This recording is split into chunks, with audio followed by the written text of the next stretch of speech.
Well, 6 weeks after the Copenhagen summit, the United Nations says the world's biggest polluters have not committed to adequate cuts in their greenhouse gas emissions.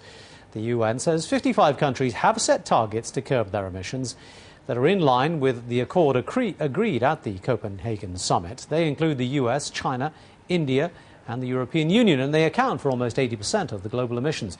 But most of those countries have only repeated the commitments that had already been made before December's summit.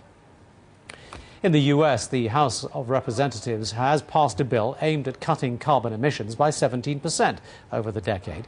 But as Tom Ackerman reports, the legislation is facing resistance. The President of the United States. In his State of the Union speech, Barack Obama tried to sell Congress on climate change legislation as a big step toward bringing back American jobs. It means passing a comprehensive energy and climate bill with incentives that will finally make clean energy the profitable kind of energy in America. But the Congress has yet to be convinced. And without its approval, the Obama administration's pledges at Copenhagen don't mean anything.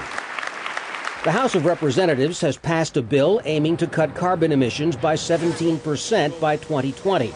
It would set limits on pollution by industries, then have the government auction off emission credits that can be bought and sold by businesses. But that system, called cap and trade, has run into serious resistance in the Senate. Cap and trade is very expensive. We're talking about somewhere between $300 and $400 billion a year. That's something that American people can't tolerate, and I don't believe they will. But almost every study that looks at the costs does not factor in the impact of energy efficiency or the impact of new technology or what the impact is of becoming more energy independent. And most importantly, none of them factor in the cost of doing nothing. But crucial to winning congressional approval is overcoming American concerns about the commitments of other countries. China, for example, now the world's biggest greenhouse gas emitter, which insists that all its reduction targets are strictly voluntary and will not be legally binding.